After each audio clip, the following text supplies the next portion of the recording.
República Dominicana es uno de los países que tuvo la desgracia de recibir la pandemia del coronavirus en medio de un proceso electoral.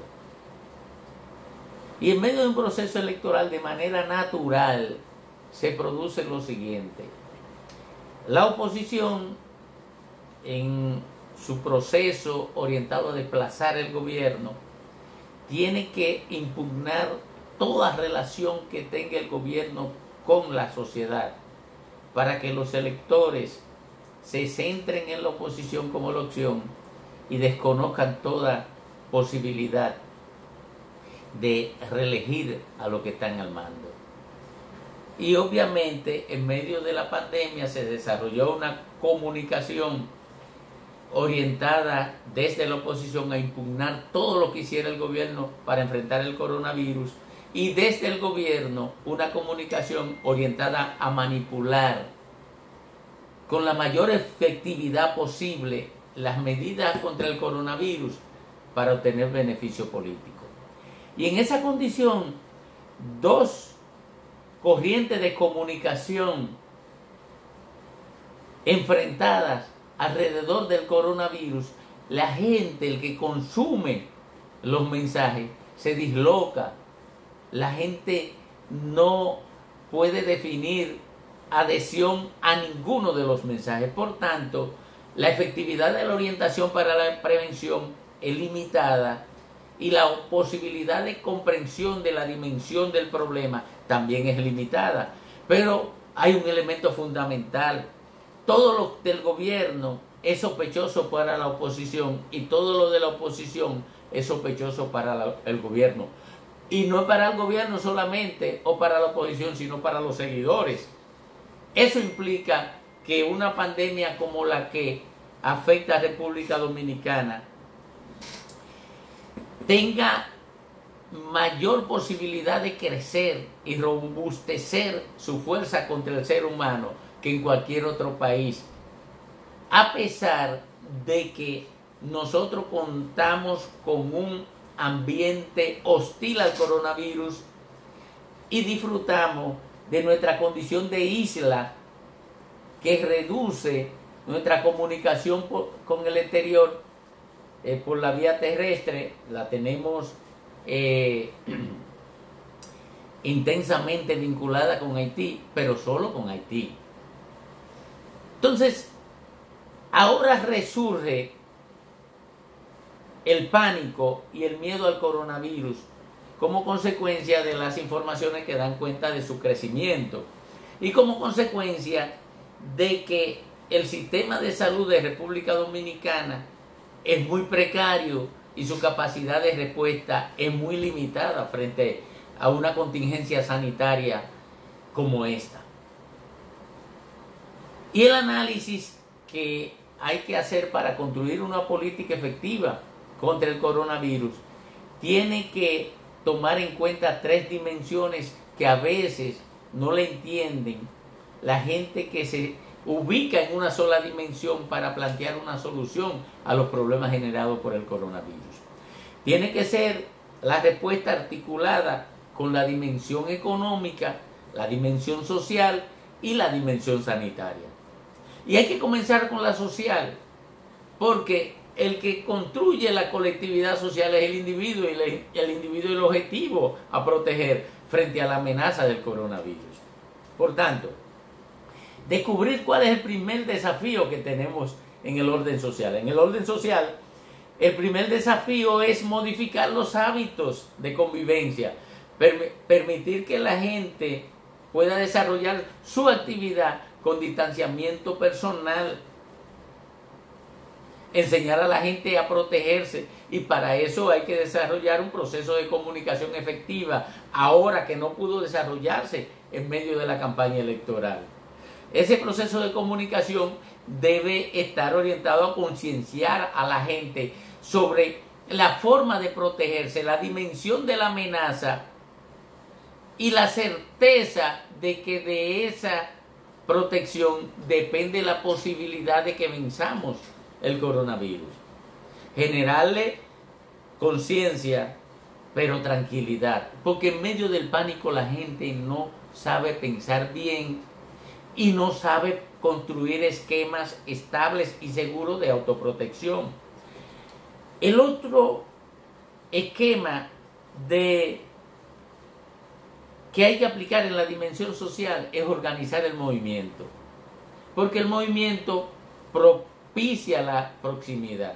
Entonces, ahí está otro desafío, sobre todo en el ámbito del transporte.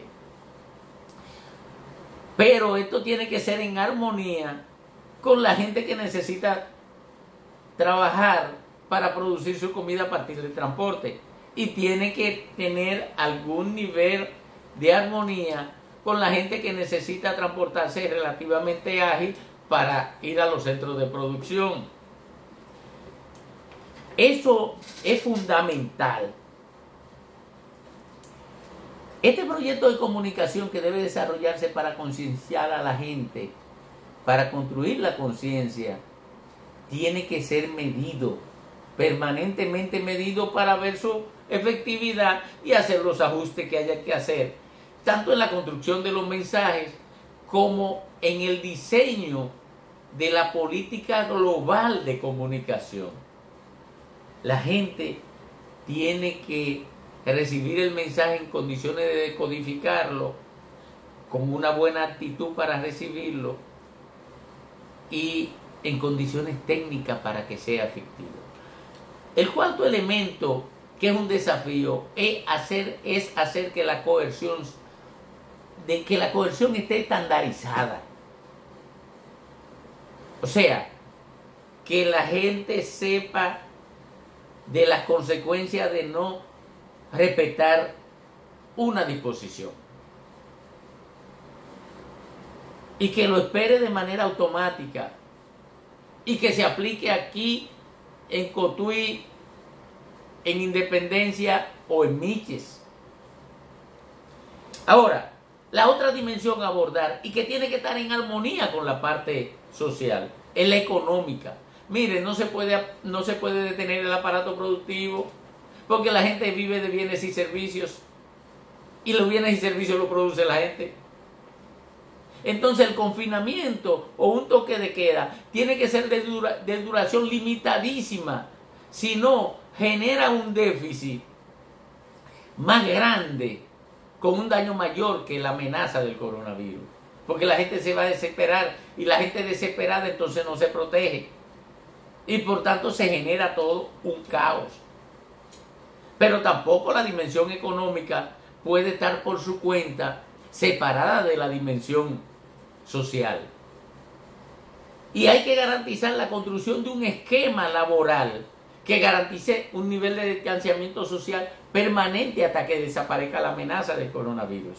Y en eso se tiene que comprometer el propietario de cada unidad productiva, porque no puede dejarse seducir por la ambición, ¿verdad?, por el interés particular, poniendo en riesgo la posibilidad de que salgamos pronto de este desafío.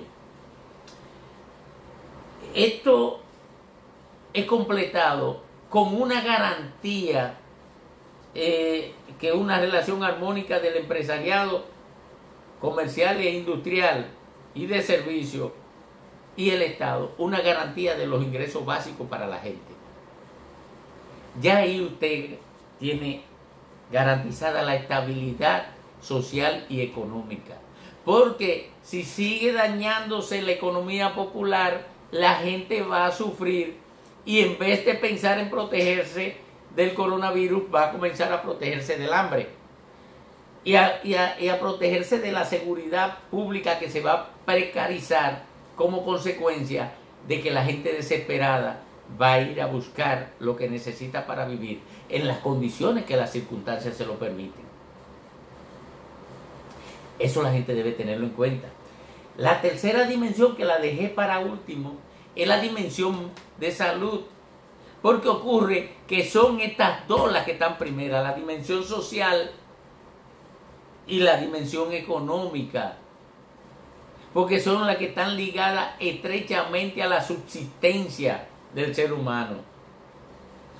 La dimensión de salud implica que primero el sistema de salud se empeñe en dar respuestas rápidas y efectivas a las contingencias clínicas. En segundo lugar, que el sistema de salud sea capaz de estructurar un esquema de prevención efectivo, con lo que tiene que coordinarse con la dimensión social y con la dimensión económica. ¿Por qué? Porque si no hay coordinación con la dimensión social y la dimensión económica, la prevención en salud la destruyen los hábitos o la destruye la necesidad de vivir. Y obviamente el ámbito de la salud debe desarrollar una comunicación efectiva, que le permita recuperar la credibilidad que perdió en campaña y construir una reputación que le permita asumir el liderazgo cotidiano del enfrentamiento a la pandemia. Que eso se perdió en la campaña electoral. Si lo hacemos así, el coronavirus pronto pasará a ser un desafío dominado de manera simple por el sistema sanitario, sin que afecte el ámbito económico de manera sustancial y sin que afecte la vida social en la forma en que le está afectando ahora. Volveremos con ustedes por este mismo espacio.